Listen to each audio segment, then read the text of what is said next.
with Dawn and Oriskany Jim, and we are back for a special unscheduled edition of the SITREP Podcast due to being under the weather for the last podcast. So here we are, and we are going to talk about everything and anything that pops in your mind. This is the Anything Goes show. I'm going to pick on Ninja John because Ninja John picked on us, not SITREP. Yeah, not specifically. Yeah, but historical wargamers. So you're on my list. That and much, much more after we come back from the intro in 3, 2, 1. Big Duke 6 Eagle Thrust. Put on side war off. Sing it loud. Into the Romeo Foxtrot. Shall we dance?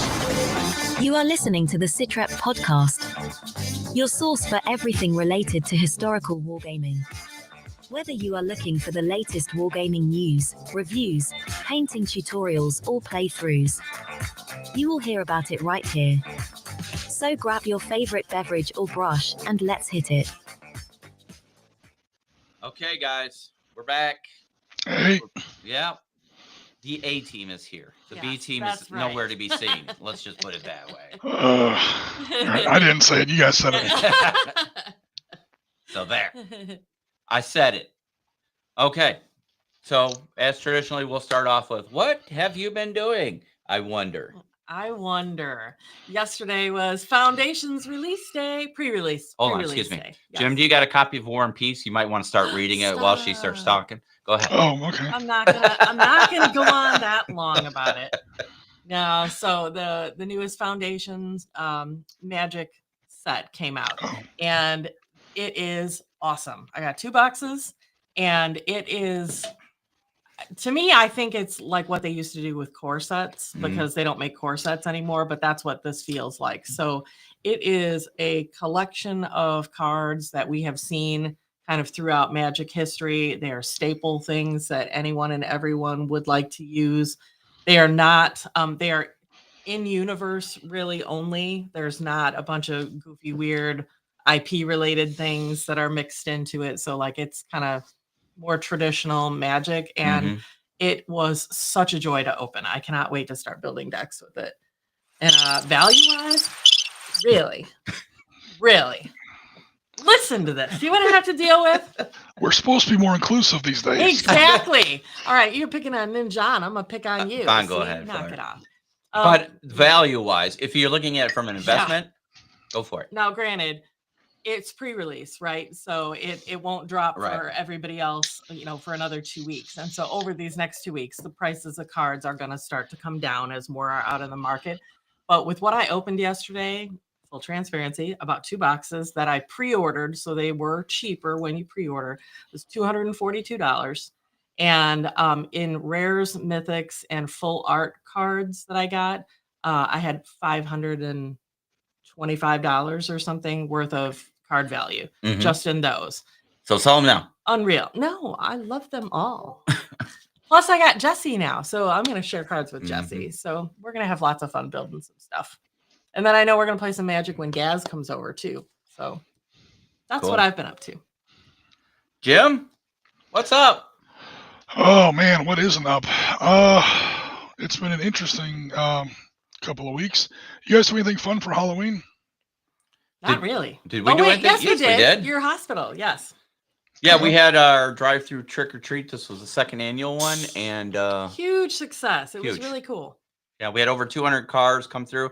That may not sound like a lot for some bigger areas, but for the town that the hospital's located in, it's really big. And they were 200 cars loaded with people, including somebody that pulled a trailer behind their vehicle with hay bales on it, like they did like a traditional hay ride kind of thing. It was really cute. Yeah. You need to put up a sign that says no APCs allowed. However, I did notice this year we were missing a tradition. 3 people per vehicle or something like that. Yeah. We were missing a SITREP tradition for Halloween. That's true. We did miss one. Yeah. Yep. There was no aliens. We did not have a spooky aliens, Russian bioweapons bunker, Walking Dead. We've done a lot of spooky stuff for Halloween, but What we don't really do anything special for Halloween, but every October 30th, the day before, every Devil's Night, Jen and I always, for 30 years plus, we've done it now. Every single year, we watch the original Brandon Lee, The Crow. Nice. Because you've got to do that on Devil's Night. You got to do that every October 30th. That's awesome. So if Jen is listening, this is a special shout out to Jen. Our friend who was my former coworker down in the Florida Keys is now friends with Olivia Brown, also known as Big Booty Trudy from Miami Vice. Yeah. She is like a neighbor. And I was supposed to meet Big Booty Trudy the last time we were down there a couple weeks ago. And she stood me up. Big Booty Trudy stood me up. No justice in this world. No. It was very sad. But I've been promised to meet her in the future. So to Jen, who was Big Booty Trudy in our Miami Vice game, I'm going to meet the real Big Booty Trudy. She was she was on her squad. Yeah, she had Castillo, Trudy, and Gina. Thank you. Yep. Gina. I can't remember her last name. Begins with a C. I should know that. So. Calabrese, I think. Yep, Calabrese. Yep. Okay. So yeah. Back to Jim. Back to what Jim. else Sorry. have you been up to? Oh no, Another Crow. You haven't seen the new Crow yet, though, right? There is no new Crow. Yes. Well, there's something pretending to be the new Crow. That doesn't even count. But on a more serious note, we've done our part 1 and part 2 of our Battle of Skybin. That's in Ukraine 2022, so keeping it modern when we can. We've done quite a bit of modern lately. We did Gulf War before that, 2 parts, and then we did 2 parts of Skybin. We used 7 Days to the River Rhine system by Great Escape Games. Kind of my new favorites when it comes to at least larger scale modern gaming. I think for a small scale infantry skirmish, Force on Force, first edition, by the way, is still my favorite. So those are my 2 go-tos when it comes to modern combat. But we are making a little bit of a switch coming up. Tomorrow, I'm designing the scenario. Well, the scenario is pretty much designed already. It's up on my Facebook page. But the scenario is pretty much designed. What I got to do now is get all the miniatures together. We're going to get together tomorrow and play Hurtgen Forest for the 80th anniversary. So Hurtgen Forest pretty much runs October and into November of 1944 historically. So it's the 80th anniversary, so it's the perfect time for it. It's one of those battles that really needs to be remembered better. Probably the best thing I can point to is HBO did a fantastic made-for-TV movie about it called When Trumpets Fade. If you've ever seen that movie, or if you haven't ever seen that movie, it's definitely highly recommended. But watch it on a sunny day. Hide all the razors and the belts and the ropes in your house before. It's a very, very depressing movie. It's not a fun battle. There's no patent theme playing in the background on this one, folks. It's kind of one of the reasons that it's right by where Battle of the Bulge is gonna start off and take place, and it kind of takes place right before. Like I said, November of 1944. So like Battle of the Bulge takes place right next door, just to the south, and just a month afterwards. And so Hurtgen Forest kind of gets pushed to the side. It's not the U.S. Army at its finest. A lot of mistakes were made. Some people say the battle shouldn't even have taken place. But some of the divisions, 28th especially, 28th U.S. Infantry, the Keystone Division, guys from Pennsylvania really, really got torn. Although other divisions too. The 9th was in there before the 28th. In fact, the 28th relieved the 9th. The 5th Armored was in there. The 4th U.S. Infantry was in there. A lot of guys in Hodges' 1st Army just got pushed in there and absolutely chewed up. They called it the Death Factory. It's a nasty one. So we're going to do some of that tomorrow in PSC's 15mm battle group. Of course, I'll record the footage, hopefully for some content later on in November. Nice. We've done it before in Valor and Victory like 4 years ago, but the scenario wasn't the best design. I didn't really design the best scenario for it, and it was live, so it's like a 3-hour video like 4 years ago. Our audio wasn't the best, so it was definitely time for a refresher on this topic. Also, it's the 80th anniversary. So every November, I'm like, all right, what do we do like special for this month or whatever? Because it's Veterans Day, it's Thanksgiving. It's kind of a trade-off between either Valor and Victory or Chosen Reservoir in the Korean War. But this year being, of course, 2024, 80th anniversary, we're going to go with Hurtgen Forest. Definitely a battle that needs to be better remembered. To be honest. To be honest with you, I don't really know much about it. Most people don't. It's not that's not throwing shade. I mean, a lot of people, like very few people, do. It's one of those battles that the army would rather forget, but yet it's not infamous like Anzio. It just one of those times when like nothing went right. Yeah. Interesting. All right, let me bring this back up here, make this bigger. So I just had a thought because we're talking about the timing of things. Do I get to talk? Oh yeah, you can. Finish your thought first. Finish your thought. Finish it first. I was thinking about like seasonality of stuff and like how Jim, around Halloween would do a spooky type game, and then you think of something to do. And guess what? The most famous thing's coming up.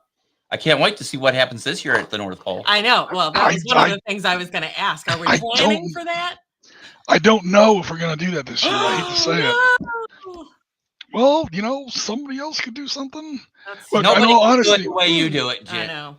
Nobody can do it the way you can. In all honesty, we're just going to be getting back in the country on the 16th. Oh, yeah, that's true. So it's going to be 16th or so. Yeah, the 16th. So it's going to be rough. So timing wise. Thanksgiving wise, though, I think we need to develop some kind of game that you're playing your regular game, but we introduce a WKRP. The turkey drop, where the helicopter flies over and drops turkeys and like can wipe stuff out on the board. It can like totally change the dynamic of the game. Turkey airstrike. That's a deep cut.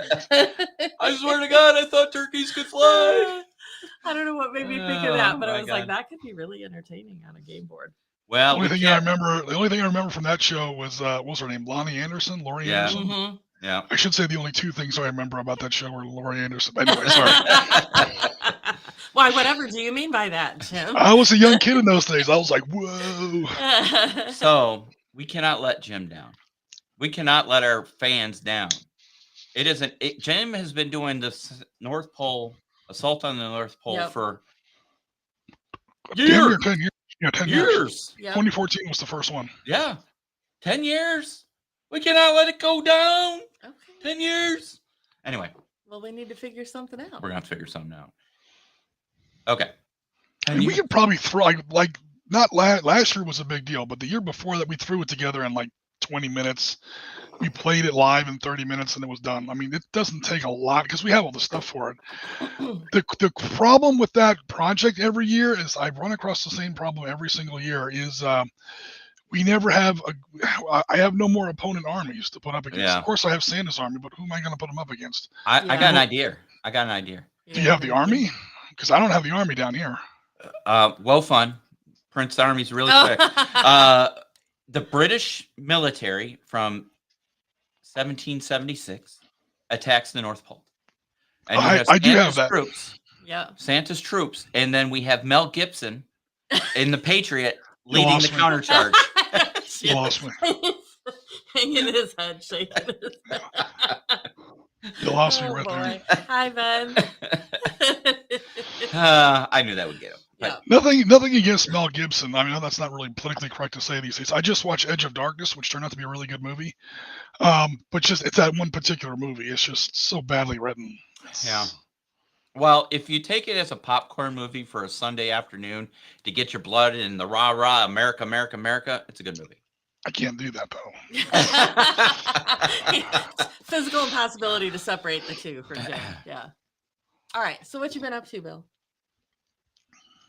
Not a damn thing. Actually, tomorrow there will be a video released. I will be doing the unboxing of Wave 3 of Two Thin Coats by Duncan Rhodes, your favorite stocky. So that just arrived, and within that video, and I don't know if you can see it, but this is that mini that Marty was talking about. It's the Badgers mini. I'm going to go to the overhead camera.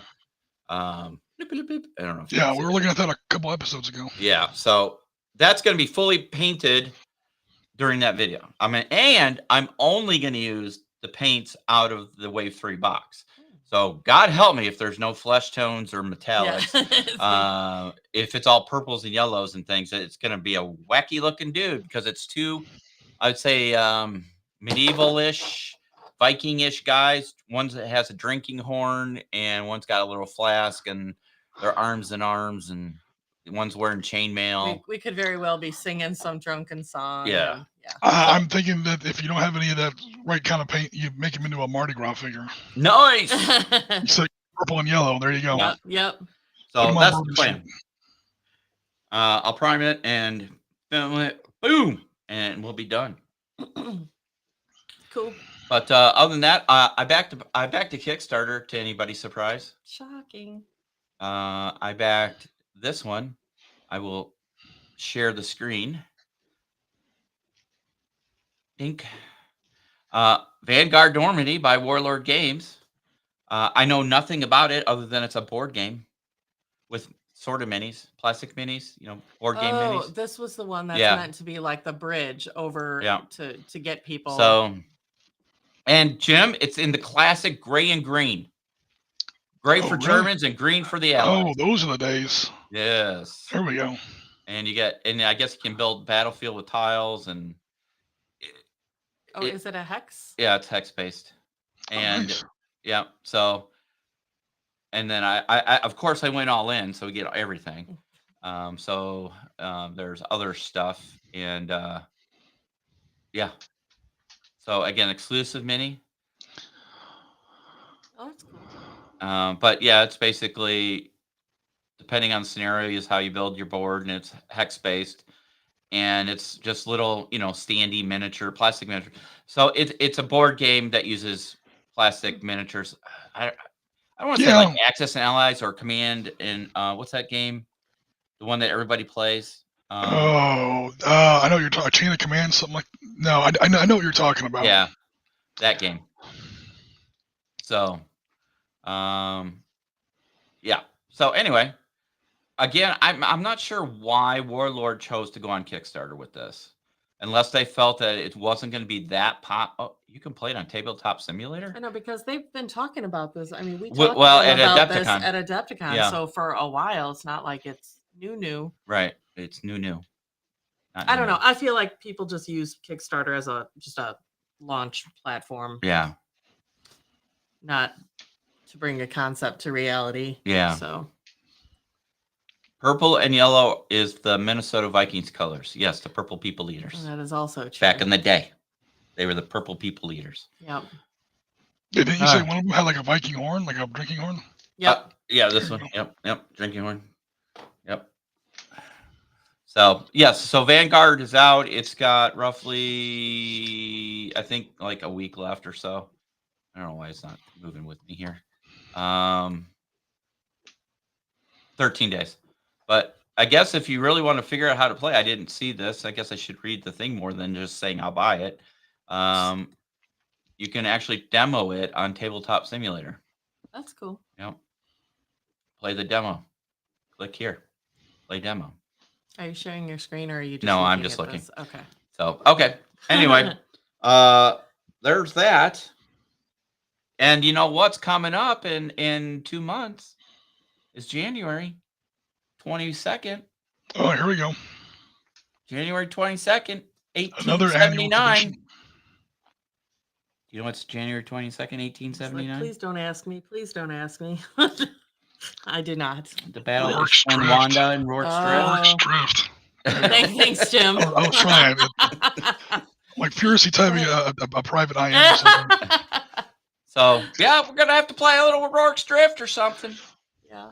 Yeah. So, other than that, news-wise, it's been kind of slow late. Oh, we did get notification that our Halo game is coming, the miniature space game that Dawn covered at Adepticon this year. Mm-hmm. So we're supposed to get that very shortly, any day now. And actually. interestingly, Yes, it's shipping through Miniatures Market, which we were really kind of floored by. So obviously they're doing some stateside distribution because we didn't order it through them. We ordered Right. it directly through Mantic. Right. So Ben, I think that's a great idea. I will.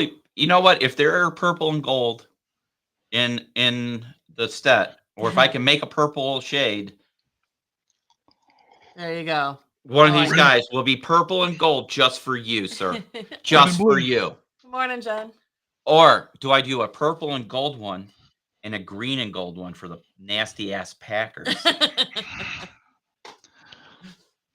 Do one of each, and they're coming together. They're having a drink, Yeah. Yeah. making No. peace.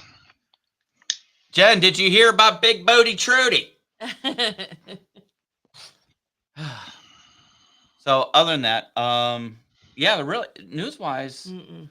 you know, we've got the Halo game, but Gaz is coming to town in 2 weeks. For those who know who Gaz is, Yep. Gaz is a long time. Basically, he's family to us now.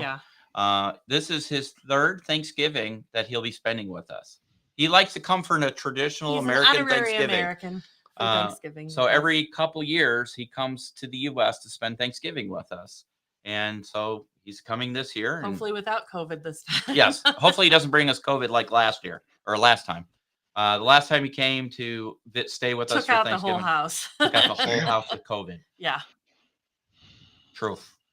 So that was a crappy Thanksgiving, and not that I'm a big fan of Thanksgiving, anyways. But it'll be nice to No, have. but there was a bunch of people we couldn't have Yeah. over because Yeah. everybody was sick. We didn't want to give it to everybody else, Yeah. and yeah, it So, didn't go as planned. no. But But he'll be coming over. We'll definitely be doing some massive painting and stuff because that's Mhm. what he really yeah, enjoys. you guys does. should film. You should film Yeah. some stuff for sure while he's here doing that. Yep. We're So gonna play a bunch of games. Hopefully, get to play some stuff that we don't get to play too often because we have more people. So between the two of us and Jesse and him, yeah, it'll be awesome. got a lot of pressure. I got to get a lot of shit done before he gets there. That's not gonna happen. It's in 2 weeks. Yeah, I got a lot of shit. Less I gotta than get. 2 Well, I weeks. only have one more week of class before we have a break before my next class. So Yeah. actually start 2 classes in 2 Yeah. weeks. Yay! I've gone back to school for my master's degree in nurse practitioner. So yeah, that's gonna be fun. In all your free time. In all my free time. And we bought a new hospital in Virginia. So I'm probably going to have to make some trips out to Virginia to help get it open because Doc wants to open it by April 1st-ish. So we don't have a lot of time. It's been closed for several years, so we have to go and get it basically up from nothing to open. So, and we have to do it by April is when he wants it done. We'll see if that's a reality, but that's the plan. Yeah. Anyway, in all my spare time. Mhm. Anybody else have any gaming news out there? I really, Jim, actually, I saw something and I'm trying to recall the exact details, and I don't know if you saw it. I think it was Piers said something Okay. about Battle Group. They were going to do something with the printing to make it more affordable and more available, but I can't recall exactly what it was. I don't know if you're in that loop or not. Oh, last thing I heard out of PSC was they're finally releasing their NOM 68. Oh, no. Yeah, I mean it's not Battle Group, but it's that same company. Right. But no, I haven't heard anything about how they're printing. Okay. Are you talking about printing minis or printing No, the actual books and stuff to make it more available and less. Yeah, they were gonna do a print on demand. Oh, okay. Is what I read. That's a little while ago. Okay. Yeah, they've actually started it to my knowledge. So Okay. Yeah, swear I saw some not too long ago. yeah, there's a lot. There's a lot of demand for a lot of the older books because a lot of the older books aren't in print anymore, and they become pretty rare finds. Like when you Yeah. find one on eBay, it's like triple digits for a book. I mean, they're gorgeous books. I got Fall of the Reich right here. I've had this book like 10 years now, in fact, almost exactly 10 years, because I'm getting ready to build Hurtgen Forest tomorrow. So the rule book for Battle Group is really small. It's smaller than this. I don't even have it with me here. It's more like this size. In fact, it's a little bit smaller than this. Mm-hmm. Is the rule book. It's not that complicated of a game. Where the nuance comes in is that they got a campaign book for each section. They keep coming out with new campaign books, and that's great. The new campaign books are always available, but sometimes the older ones weren't. I think they're trying to. I think they're trying to address that with a print on demand sort of a logistics model or sales model, and yeah, we're seeing how that's going to go. Okay. That would be good. Yeah. I know we've talked about this in the past, but since this is the Anything Goes show, I prefer the feel of a real rule book versus a iPad version, ebook, whatever you want to call it. And I know it's a lot more convenient to have your rule books on an iPad or tablet, but there's something about actually thumbing through pages of a book, especially if it's a well laid out rule book. Oh, the books are gorgeous. They're not yeah. cheap, but they're gorgeous books, especially the old hardback ones. Yeah. I mean, art and the photography in there is just, it's nuts. It's crazy. Yeah. But yeah, I mean, there's definitely pluses to both. Like I have 7 Days to the River Rhine on PDF. I bought the PDF for it, and I don't have any complaints about it or whatever. Yeah. But then if you're trying to look something up at the table, well, guess what I did? I printed it. I put it in a 3-ring binder. I was just gonna say it's what I would do, Jim. Yep. That's what I wound up doing. Put every single 2 pages, or I printed on double-sided in a sheet protector. Yeah. So it's faster to flip or whatever. Yeah. And it's not a big rule book. You couldn't really do that with these. No. So yeah, even the PDF books you wind up printing in some way or another, even if it's just the QRS or some of the tables, stuff like that. But at the same time, I mean, I guess it depends on where you're gaming. A lot of times people have like a bunch of books, and before you know it, they're laying all over the game table that spent all this time and money on the terrain, and everyone's, oh, it's such a visual medium. And get your friggin' book off the table, Get the cards off the table. Everyone keeps squawking about how, I don't play hex encounter games because it's not visual. I stick to miniatures because it's visual. And then they lay all this junk all over the table. I'm like, oh, that's annoying. So like when we set up our games at the club, at least when I set up my games, I always have like a little admin table on one side and an admin, like a small like folding table on the other side. Keep all your stuff there. Keep the table keep the table clear. That's the one that's one of the pitfalls of physical books. But and they're not easy to search because let's face it, these books don't have good indexes. Like I can't remember the last good index I ever found in a wargaming book. Yeah. So yeah. It helps to be able to just control F and boom, you're there. Yeah. That's true. That's true. I think it's time for the big announcement. I didn't tell you the big announcement. This is a total top secret. So if you follow this channel, we are getting very, very close to 2,000 subscribers on our YouTube channel. We're less than 40 something away, I believe. 1966 last I checked. So when we hit 2,000 subscribers, we're going to do a drawing, and we're going to give you your choice of either Miniatures Market, Wayland Games if you're overseas, or Felix Consortium for a $50 gift card. Nice. So, yes. So we will pick a winner at random for their choice of one of those three. And we will get out to you when we hit 2,000 subscribers to thank you guys for being with us. The only stipulation is you cannot work for us. Well, sorry, Jim. Yeah. And Chris and Marty are the first thing they're going to ask. Chris, yeah. So you got me mixed up with somebody on that one. So yes. So we will be giving away a $50 gift card. And I know, again, 2,000 subscribers is just a drop in the bucket to many channels, but to us, it's a big step. And to us, and a lot of channels like us. Yeah, it's not a huge YouTube ecosystem for this kind of thing. Yeah, yep, that's very true. So and we have a lot of our success. We have to thank Jim for a lot of our success. Oh man, thank you. Yeah, I mean, when you look at his programs on this channel, it's what it's all about. It's what it's all about. What about if you happen to live with someone who works for? No, sorry, Jen. by marriage, domicile, Any of that unfortunately, domestic partner. master, whatever, whatever that relationship is, Oh, we're turning into that kind of show, isn't it? Anywho. You started it with the Lonnie Anderson at the beginning. Again, There you Jen. Big booty Trudy. Big booty Trudy. Anyway. All right. Rant time. Oh, here we go. We go. Strap in. So, many of you who are in the wargaming world probably know. Well, Big Booty Trudy lives in the Florida Keys now, Jennifer, and I get to meet her. But anyways, know a few of the prolific painters on YouTube, and one of those is Ninja John. If you don't know who he is, I will share his page because we're not insensitive boobs. Let me bring it up here again, just real quick. John.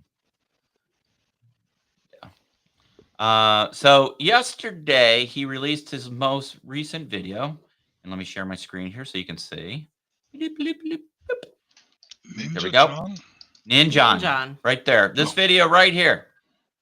This one right here, kids. The new bearskin hoodie 4.0 claims to be the most advanced, waterproof tactical hoodie. Shut up. Sometimes we feel like we're not very good. Okay. This is Ninjon, right? Ninjon decided to do a video on rating miniature manufacturers. And during his intro, he says, I'm picking sci-fi and fantasy. I didn't pick historical because I'm only 30. I'm not old. It's not his fault. No one's perfect. Dude. Look, we're struggling as it is to get new blood into historical wargaming. Nobody will disagree with that point. And it's usually, if you look at the pictures from Historicon, Fall In, what was the one that we just did and Marty went to? Autumn Wars, Little Wars. Most people there have gray hair. Yeah, there's a lot of gray in those photos. Yeah, right? So when you're somebody of Ninjon's caliber, and I love his videos. I really do. I enjoy watching his videos. He has a very straightforward approach. He does a little self-deprecating humor here and there. Doesn't take himself too seriously. So, and I am not a sensitive person. Am I a sensitive person? No. Don't answer that. It's a trap. So anyway, but when he said that, it kind of was like, dude, you had the perfect opportunity to reach out to your 245,000 subscribers and say, I'm doing sci-fi and fantasy because it has so much variation and blah, blah, blah. Mm-hmm. However, historical is fun, or, it's just not my thing. I don't care if it's not your thing. It's not your thing. It's not your thing. Yep. Right. Yep. But to put down, because I'm not old yet to do historicals, it really drives away the younger gen. Right. And I know he was being funny and it was not meant serious and he wasn't bashing us truly. It was just an off the cuff humor. But when you think about today's people, and they live and die by the YouTube. Yep. Sometimes it's like, dude, seriously, did you really have to say it that way?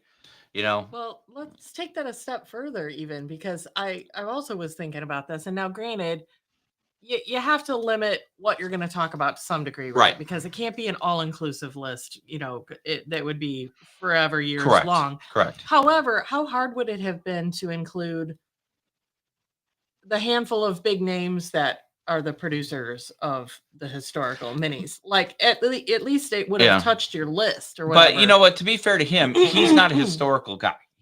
I don't think I've ever seen him do anything historical based, at least as far as other videos I've watched. And that's totally fine. True. You can say, look, my genre is sci-fi and fantasy, right? No big deal. I mean, if you really wanted to stretch, you could go off of some of the old world stuff for, historical, like stuff we use, Anglo-Saxon, Vikings, stuff like that for your fantasy armies. in Warhammer Old World or whatever. It just kind of rubbed me the wrong way that we're struggling as it is to recruit new blood, and to have somebody who has an audience like him to say something like that. And I know he didn't mean it ill will. He was just making a joke. But sometime, and now I sound like one of those oh my God, I need a safe space. Oh. Were you triggered? I was triggered. I hate the word triggered. Oh my God, I thought for a second maybe he had some sort of. I'm looking at his channel now. If he had some kind of sponsorship deal or something, because almost everything on his table is 40K or Warlord, but he's got some BattleTech on there too. So yeah, no, okay. So I'm gonna spoiler alert. He said really good things about BattleTech. Well, yes and no. Yes and no. He doesn't like the minis. Yeah. He finds the minis very generic. He says it's a great game. You get to specify your mechs and you get to customize them on the paper. But then when you put the minis from the boxes on the table, they're just very generic. There's no customization to the mini itself, unless you went. If he's talking about the minis that come in the basic sets, then I would agree with him. But that's why they call them the basic sets. Yeah. And spoiler alert, they're not really within arm's reach now, but my BattleTech collection, I painted up like they come with 30 in the box. I did the first 20 the way the way you're supposed to do them or whatever. Yeah. And then like the 10 worst ones, or I thought with the 10 cheesiest looking ones, I just started hacking them up and changed them, put new weapons on them, new heads, new stuff like that. Painted them different schemes. I made my own little mercenary group or whatever. That way they didn't have to conform to any of the houses or any of the clans or anything like that. I mean, you can do that. But no, the minis that come in the starter kits I don't even know if I'd call them minis. They're like nowhere near like a Citadel mini or anything like that. They're kind of soft plastic. The edges aren't terribly crisp.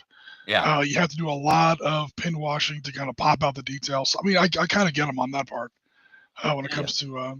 But strictly speaking, BattleTech did not start as a miniatures game. It was little fold up boxes, little standees. It's a hex. I remember those. Yeah. Yeah. I mean, that's no one ever technically said BattleTech was a miniatures game. I mean, yeah. It was really more paper based, because remember the big sheets where you had your heat sinks and your weapons, you had to count your missiles and blah blah blah. I think you're still doing the big full game, but as time went on,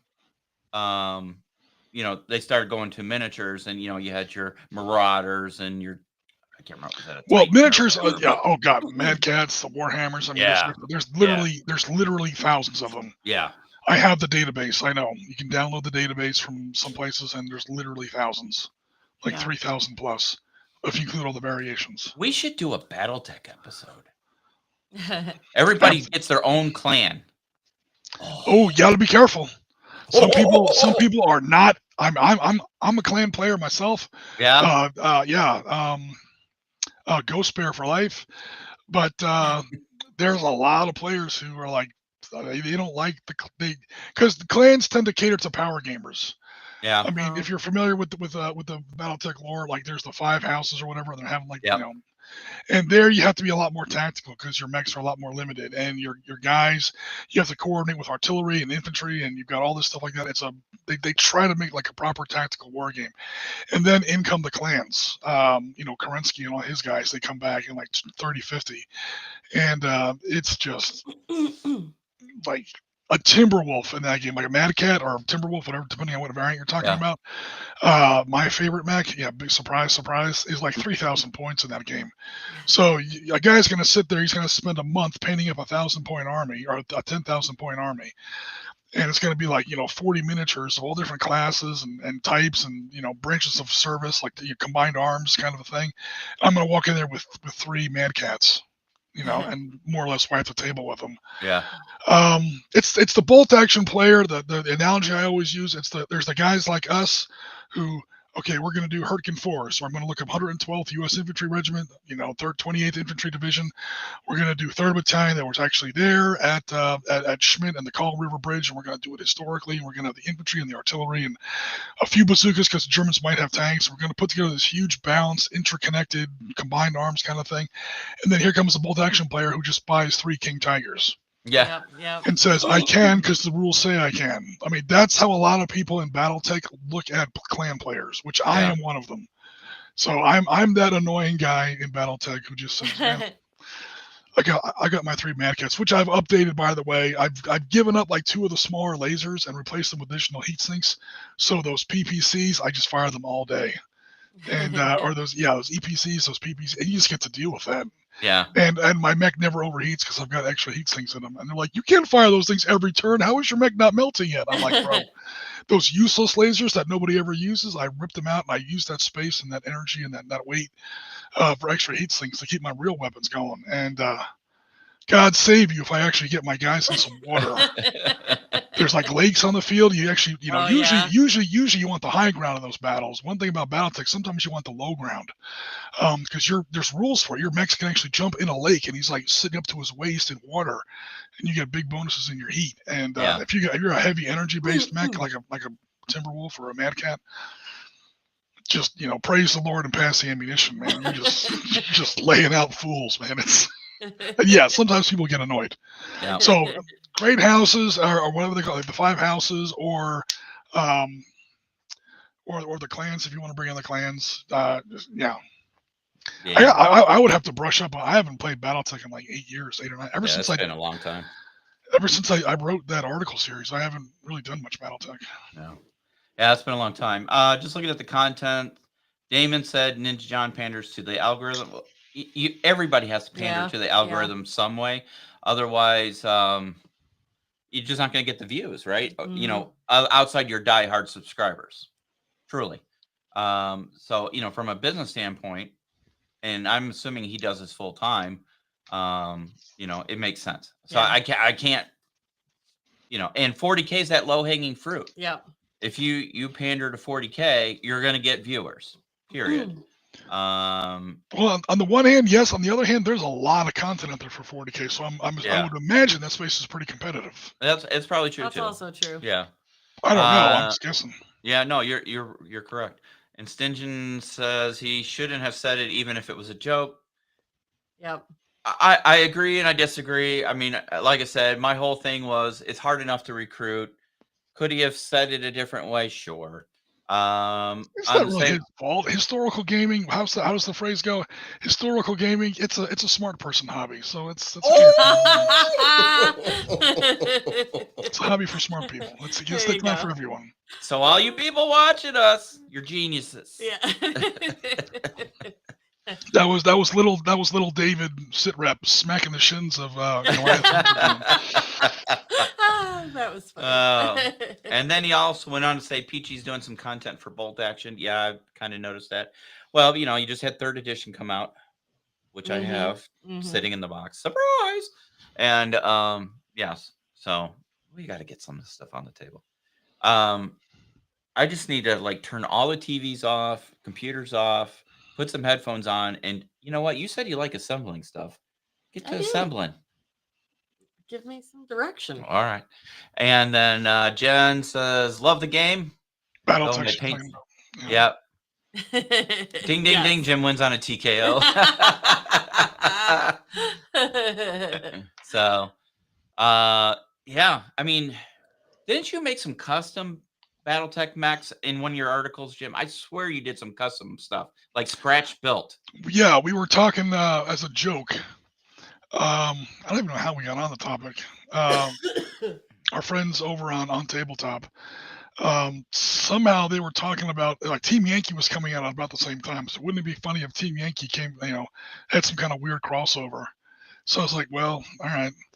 So I built my own mech out of wood. I designed it and built it or whatever. But built it in 15 mil. Normally it's a 6 mil game.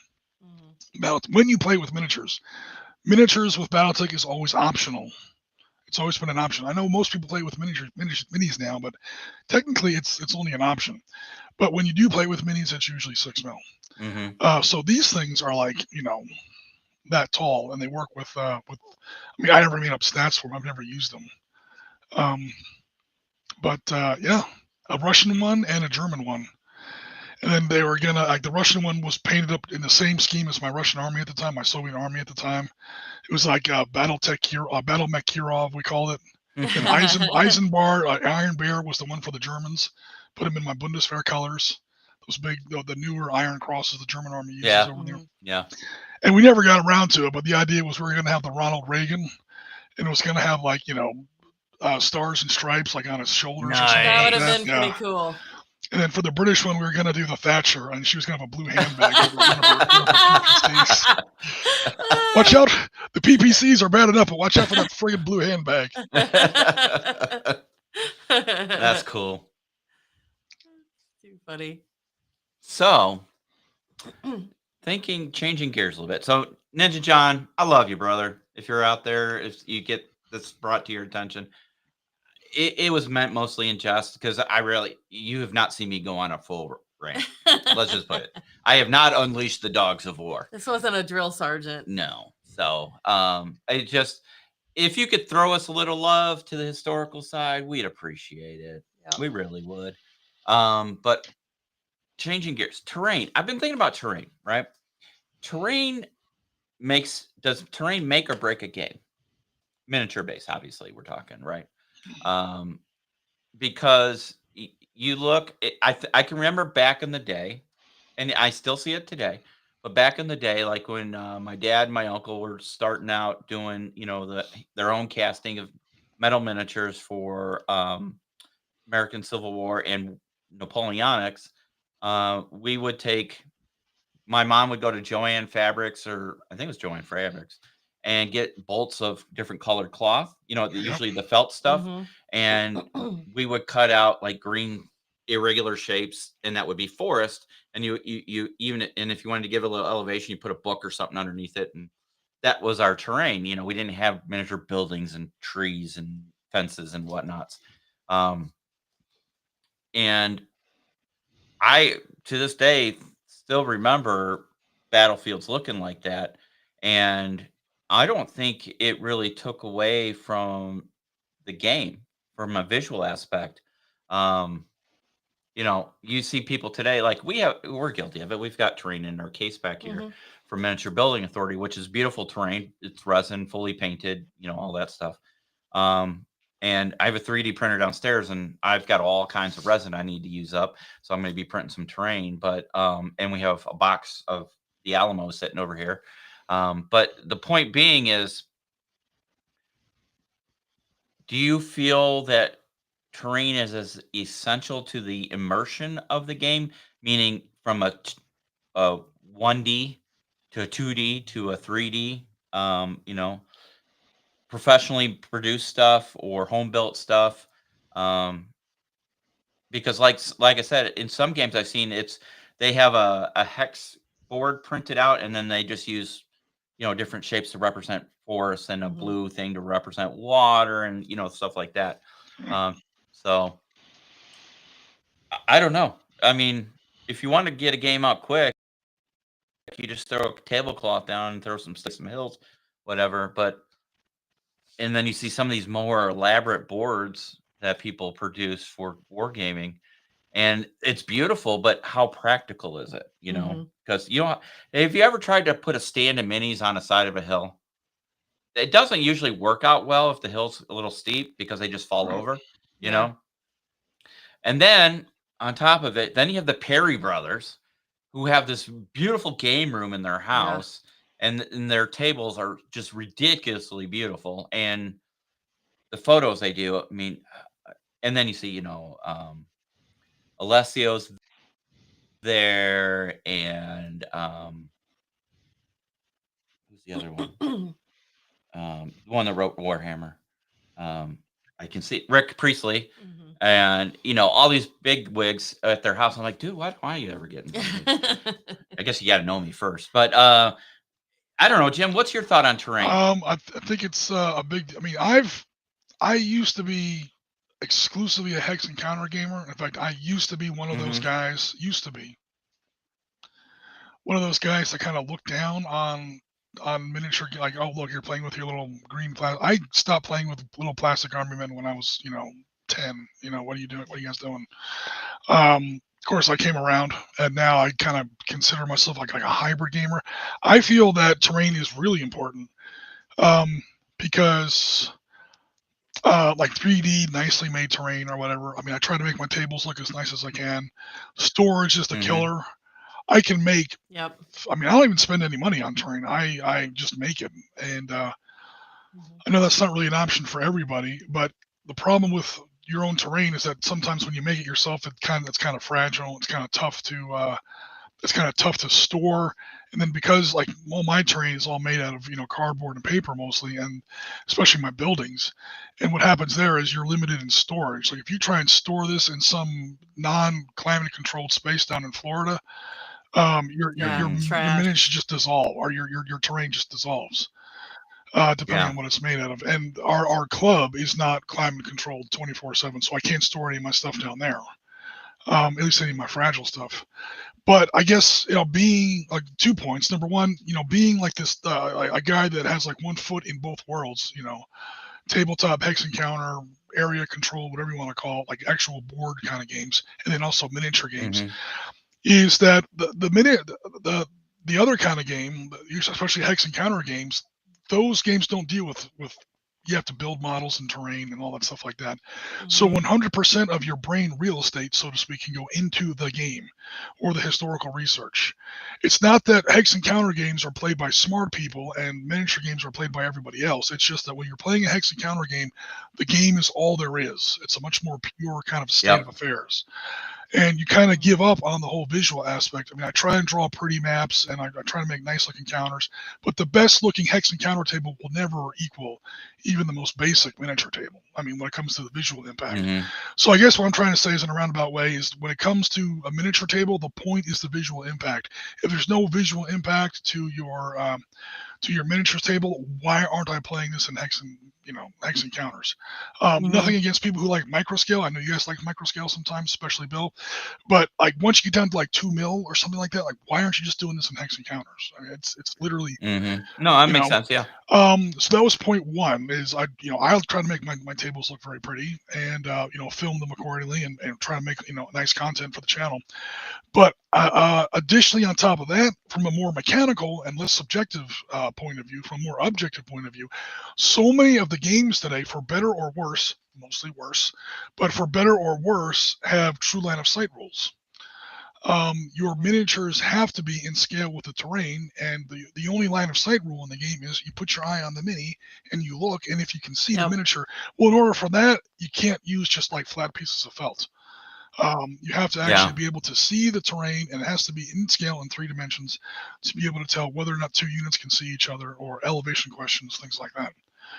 So, I mean, I get why terrain is a huge pain in the butt. I mean, it is to me too. I try to build my buildings like 18 millimeter so that I can kind of cheat and use them in both 15 mil and 20 mil tables. It's one of the big things that's kept me out of 6 mil. I would love to be able to just switch everything over to 6 mil. 6 mil tanks, you can paint an army in a day. But what kind of stops me or slows me down from that is, okay, great, you built the tanks. Now how about the miniatures? Or I'm sorry, you built the tanks. Now how about the terrain? And the idea of filling up like an 8x6 table with, which is the point of going so small to 6 mil, is that you can really spread out. Is 6 mil trees. It's one thing to build 15 mil trees or 28 mil trees. How many trees do you need in 28 mil? On most tables, you need like 4 or 5 of them at the most. On a 6 mil table, you need hundreds, if not thousands. Or some other way to create a forest, like a piece of carpet or something. I don't know. I'm sure there's ways. But yes, ironically, the smaller the scale, the more of a pain terrain becomes, because you need that much more of it. It's smaller houses and buildings and roads and bridges and stuff like that, but you're going to need a lot more of them. That's kind of what keeps me out of 6 mil, to be honest. That I don't want to start like a 4th scale, but anyway. It's those are the 2 reasons I would say that, at least when it comes to miniatures. Terrain is actually kind of a thing. Visual impact and true line of sight rules, which isn't every game, but it's a lot of them. That's true. That's very true. I totally agree with that, and it's you hit it as well as Ninjon in the comments here, because right. mentally need to, and it's funny because I can't say that I've played a lot of hex games. I've played a couple of things with you, but that without having terrain on there, that it works better in my head because I know what that hex includes. And you're looking at it all that way, where some of like say the 2-player starter sets or things that you get anymore that might come with a handful of punch out cardboard pieces to plop down that represent forest or things like that. And I mentally cannot make that. I'm looking at a flat thing, and in my head, I can't make that be, oh, but I would get a cover there because it doesn't look like there's any cover there, or that's higher or lower. And it's like, no, it's not. It mentally, when you put 3D minis, doesn't when you translate put for 3D me. minis on a 2D table like that, there's almost like a dissonance. It Yes, doesn't matter on a yes. hex board. It's 2D miniatures, 2D counters on a 2D board. And by the way, even longtime hardcore Panzer leader like veterans, there's at least one terrain question every stream or every time we play. It's like, what's going Yeah. on? Like looking across, all right, here's a hill, and then the hill kind of comes down like this into a riverbed, and then up comes another hill, but it's not quite as tall, but there's trees between, can these two tank platoons see each other? There's always at least one question, and you guys know me. I try to draw these maps not only to make them look pretty and they make nice content or whatever, but also you got to be very careful when you're drawing these maps to make sure that they stay legal and that they're very clear. That's one of the great things about hex and counter gaming is that there's never a question. There's never a 4-up in a hex and counter game, at least any good ones, because everything is very, very clear. Lines of sight, arcs of fire, elevation, stuff like that. But that's assuming that the map is drawn well and assuming that the map is correctly, laid out. Especially if you start piling on too much terrain. Now you can't see what's going on in the hex, and before you know it, you have a rules question. But if you're playing if you're playing with 3-dimensional miniatures, I'll tell you what, Dawn. One issue I have, and it's kind of related to what you were talking about, are some of these games. I've noticed them in a lot of Civil War games and Napoleonics games, where, okay, they have 18 figures in a unit, like 3 ranks of 6, and they're telling me that's a brigade. It's like each guy equals like 50 men or something like that. I'm like, okay, I'm used to scale. I'm used to scaled command tactical or whatever. But then what throws me off is that those 18 figures, in order to make the table look right, and in order for it to, they build all the terrain to that scale. Okay, well, this thing has the footprint of a brigade of 2,000 men. You've got 18 figures on the table. Are these like gigantic giant houses? Did you just invade the, Jack and the Beanstalk friggin', and that totally throws me off is, I can't, if you pick one, you have to pick one. Either it's going to be a 1-to-1 correlation between your scale and your miniatures or not. That kind of stuff throws me off. But then again, I understand why they do that, because if you were going to do it correctly, if you're going to have a footprint of a brigade and have it measured by 18 figures, the figures would be like, the size of King Kong compared to your terrain. Yeah. Or make the houses smaller. Well, that's what I'm saying. Yeah, that's what I'm saying. You'd have little 6 mil houses and 28 mil figures. Either way, they look like Godzilla. Yeah. So speaking along terrain, I know, Jim, you create all your own terrain. You hand make your stuff. Do you have any terrain companies out there that you really like, that like catch your attention, or you're like, oh, I like assembling that, or you pretty much, I like what I can do because I can customize it to my needs, and I have a vision, and I can put it on the table.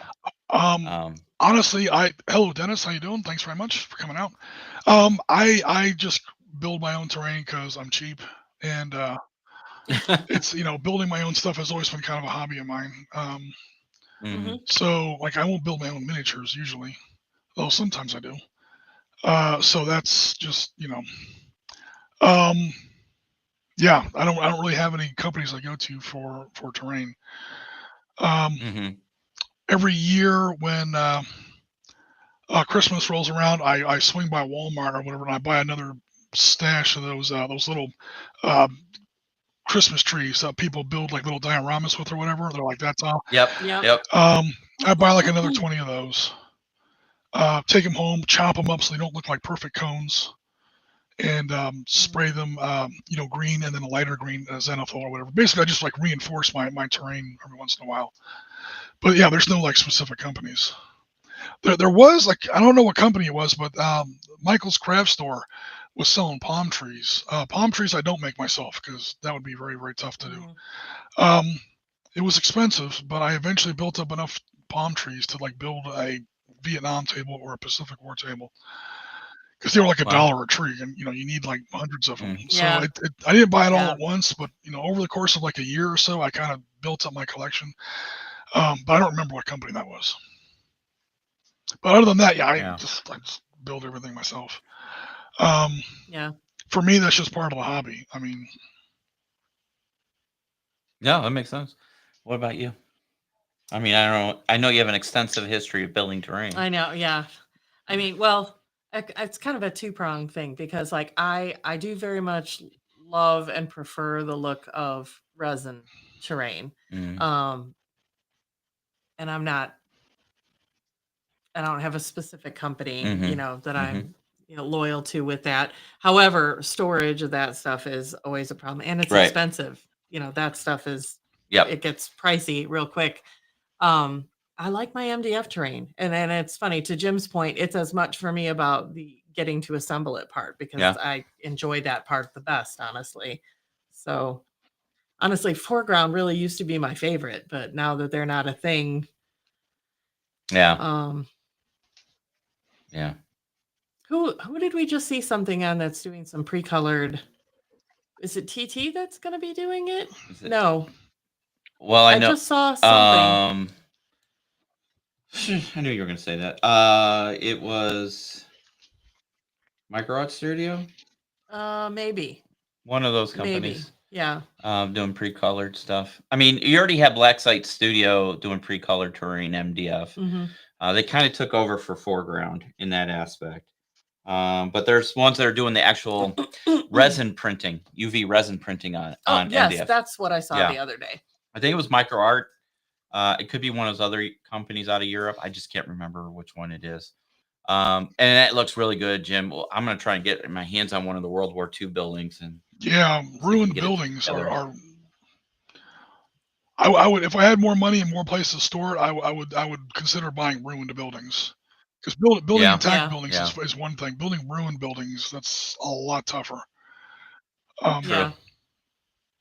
Black Site Studios MDF is good, and so is Things in the Basement.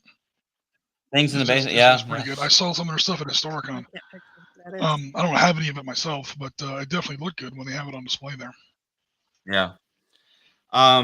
For me, terrain. I'm pretty open on anything. For me, it has to assemble correctly and easily. If you're going to have tabs and holes, they need to line up, right? And I don't have to go in and try and widen a hole or cut a tab down or whatever. So the planning and the layout has to be done correctly. We put some MDF terrain together. It was a freaking nightmare. And I don't think the company's even in business anymore. But, and it just, it has to make sense. The design has to make sense. The scale has to make sense. We've done paper terrain, right? We've done the old Dave battle systems. The old Dave graphic models. You can download PDF, print it out on cardstock, or print it out on paper and glue it to thicker cardboard if you want. Those are all still available at Wargamer Vault. You can get them right there. You can. Some of my first terrain was that stuff. Yeah. Yeah. So, I mean, if you're on a budget for terrain and if you have access to a good color printer, you can go to Wargamer's Vault, and there's a ton of paper terrain that you can print. And if you have a laser cutter, you could, print it to MDF terrain, sheets of MDF and cut it, or do paper. Or if you want to get really fancy, You could even do UV printing. There's home UV printers now. So, I mean, it's just crazy what you can do. Do you remember that Kickstarter that I backed? I mean, this was like a long time ago in Beast of War days. And it was paper terrain, and it was like a pop-up book. Yeah. I really enjoyed that. It was not the easiest stuff to put together, but you ended up building it and mounting it to foam board like you would use for making a presentation. Like I'm thinking like science fairs and stuff like that. So like thin foam board, but you literally could fold it up, put it away on your shelf. Like I thought that was really cool stuff. And it was really pretty. It's just very fragile. It didn't really have a gaming practicality. No, it really, I mean, it was nice to look at, but you couldn't put minis on it. Yeah. Because I remember one was almost like a Weathertop scenario, you know, the ruins of Weathertop. And if you try to put minis on part of the area of the fortress, like not all of it would support. Yeah. So it was more for a visual aspect than an actual practical aspect. And also, you know, depending on the terrain, terrain's pretty easy to paint, especially stone fortresses. Let's be honest. You throw some gray, you throw some white, you throw some browns. You know, if you want to add a little greens and blues shades in there, dry brush the shit out of it, and bada bing, bada boom, you've got a ruined stone wall from a fortress. You know, throw some black weathering on it, wash, and you're good to go. And then you could throw some sand and tufts of grass, and it's easy cheesy. So, but I think terrain itself, to Jim's point, I agree with what you say about, you know, if you're going to have a stand of guys as a battalion and you have a single farmhouse and you say, well, I'm moving my stand into this farmhouse, there should be a rule that says, no, you can't. Yeah. You know, a battalion cannot fit it in a little German farmhouse. Sorry, it just ain't going to happen. You know, so... But I don't think anybody puts that in consideration. I'm not familiar with any rule book that says, no, you can't do that. You know, at least to my knowledge. Yeah. Well, a lot of the old, you know, to be honest with you, Jim, before you said that, I didn't. A lot of the old Black Powder games were like that. They like to paint and build in 28 mil because they like the detail, but then they also want to play, you know, Battle of Leipzig. Well, you can't do Battle of Leipzig in 28 mil unless, you know, you have, you know, I was going to say a tennis court, but even that wouldn't work. You need a parking lot. You need, you know, 400,000 miniatures. That's not exaggeration. I mean, you'd be literally working on it your entire life. Yeah. You know, and I think to your point also, you know, if a stand is a brigade or, you know, because different rule sets, the scale is different. It could be a battalion, it could be a company, it could be a brigade, it could be a division. You know, once you get up to those bigger size, you might as well just go to hex and counter, right, Jim? Versus, you know, a stand of 20 guys is a division. I mean, I was, when we came out with World War 2.5 and we came out with some of our other, you know, like more operational or even command tactical games, and they're like, well, you know, this doesn't just have the visual aspect. I don't feel like I'm on a battlefield. I'm like, well, look, by the time you're at this level, you know, 3, 4, and 5-star generals, you don't see the battlefield. You're in a situation room, and this is what they do. They push around they have these big maps, and, you know, they have these little square, they may not have counters, but they have these little square NATO reporting symbols, and nowadays it's all computerized, obviously. I mean, this is what you're looking at. You're not on the battlefield, you know, standing tall in a tank turret with a set of binoculars. I mean, unless you're an idiot. You know, you're going to completely lose sight, lose control of what's going on.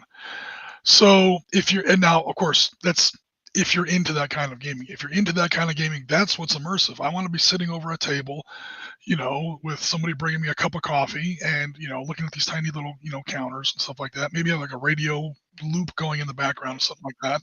Right. You know, I'm in a TOC, or, you know, I'm up at, you know, core command post or something like that. Different kind of gaming is all. Yeah. So, Jim, I do have to ask, are you going to be doing an updated game of the Ukraine with the Ukrainians versus the North Koreans? Funny you should mention that. Somebody at the club is going to run the Battle of Busha. He went out and bought the cement truck for it and everything. I don't know if I'm going to record it because we've done a couple Ukraine games back to back now, and views are starting to fall off on that. I mean, we don't want to do the same thing too many times in a row. Right. But we do have some more Ukraine content coming up. We tend not to do the more recent stuff. I mean, no matter what, you're going to run across the odd person who makes the weird sensitivity comment in your channel. Okay, I get that.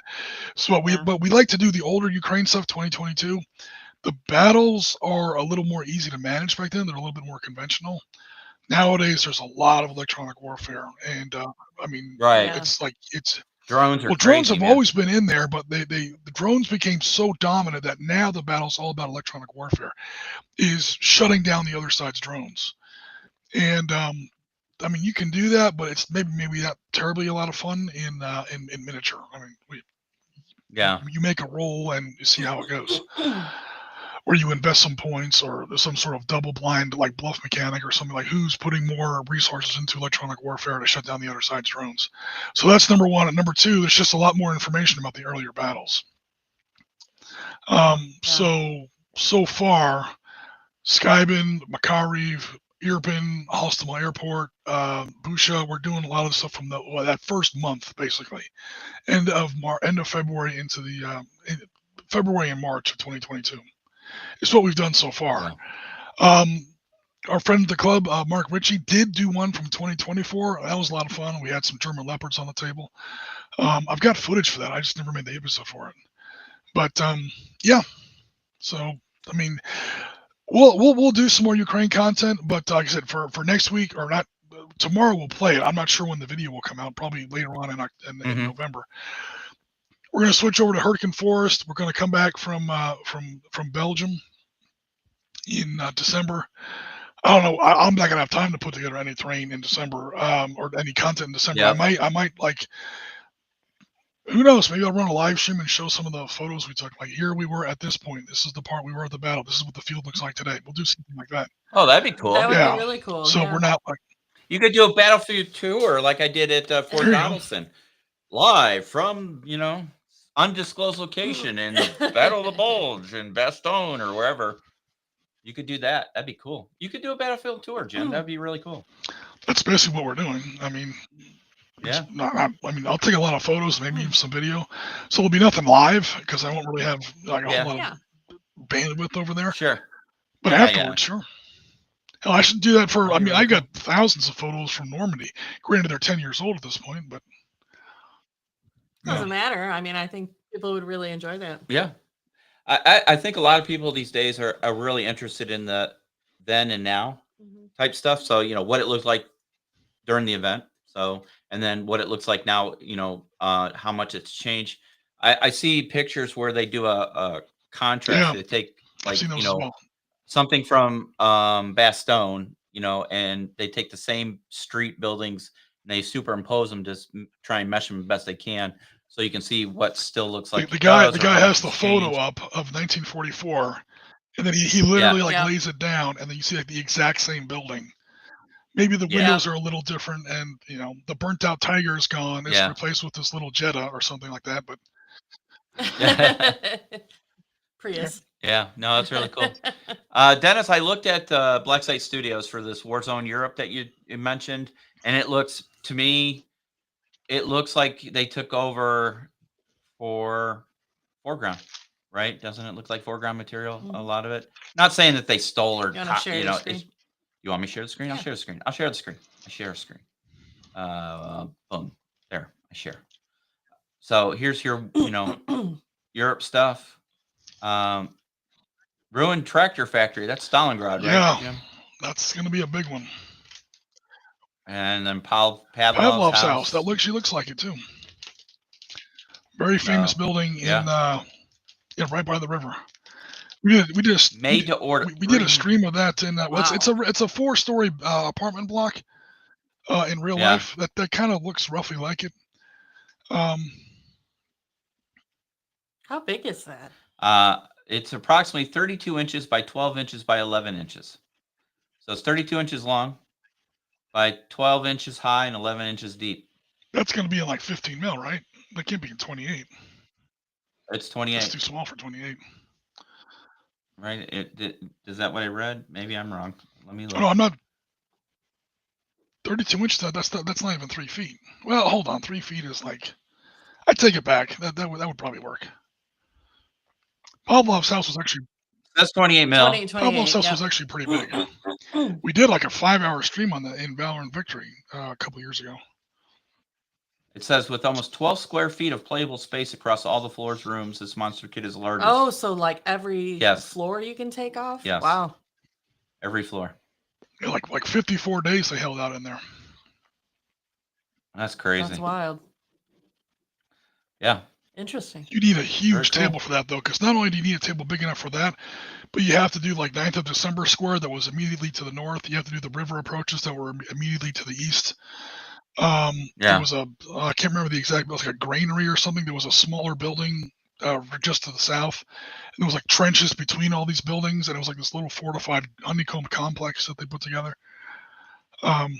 Holding up against, I think it was, I'm not going to try to name the division because I'll get it wrong. Yeah, it was a hell of a fight. Well, there you go. Do you have any final thoughts as we wrap up the show today? I don't think so. No? Jim, any final thoughts, sir? Nope. Stay tuned. We're gonna have some Hurtgen Forest content coming out maybe 2 weeks from now. So Okay. yeah, stay tuned. We're gonna record the game tomorrow, so hopefully that goes well. And yeah, stay in touch or watch this space for that content coming out. In the meantime, again, when trumpets fade is the recommendation of the week. Just don't have the kids in the room when you're watching. It's Saving Private Ryan without the schmaltz. It's Cross of Iron for the Americans, and people who are familiar with that movie know what I'm talking about. It's a very, very serious movie, but it's about a serious topic. Hurtgen Forest was no joke. Okay, there you go. There's your homework. Yep. So I guess we're gonna stay on this schedule for videos going forward. It just makes sense.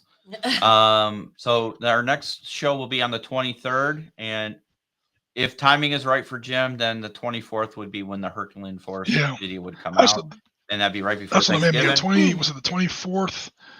And Yes, 20. sir. Oh, When do you guys leave on the trip, Jim? December 9th. Okay. So, and then, well, the 23rd will be the day after the Gaz. I know Gaz arrives. will be here for that. So show. maybe Gaz will be on the show with us. Yeah. So, and then, like I said, tomorrow we'll do the Two Thin Coats Wave 3 unboxing video. And then I say for the following week, we do a game. Let's record a game. On the 17th? Okay. Yeah. Okay. On the 17th. Yeah, we'll do a game. And then we'll go from there. Guys, we did not forget almost, but we did not. Happy Veterans Day to all of, and happy Remembrance Day to our European counterparts. Remembering that on the 11th month, the 11th day at the 11th hour is when the ceasefire went into effect. Veterans Day, Remembrance Day, Armistice Day. It's got 100 names, but however you call it in your part of the world. Right. So we play war on Battletop, so they don't have to do it in real life. There you go. Yep. So, unfortunately, that's not the case, but we like to think so. Yeah, guys, I think that'll wrap up our show for today. You good? Yeah. Jimmy, good. All right. So for Dawn and Jim, I'm Bill and SITREP Podcast. And I would appreciate you all liking, subscribing, sharing these videos. And remember, when we hit 2,000, we're going to draw a name for a $50 gift card to either tell a couple of your friends to go subscribe too. Man, let's push those numbers. Miniatures up. Market, Wayland Games if you're overseas, or Phalanx Consortium. Yep. One of those three. Okay. The reason we picked Phalanx Consortium is that we're friends with the owner and we're trying to help support him as well. Yeah, absolutely. And so there you go, guys. Have a great weekend. Have a happy Veterans Remembrance Armistice Day. And we will see you guys in the next show. Take care. If I could do this right. Not that one.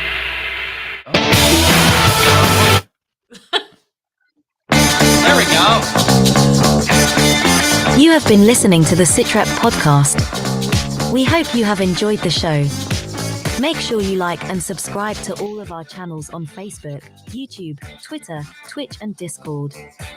Remember to join us every other weekend for a new episode of the podcast, and don't forget our other programming on Wednesdays and Sundays. Thanks for listening.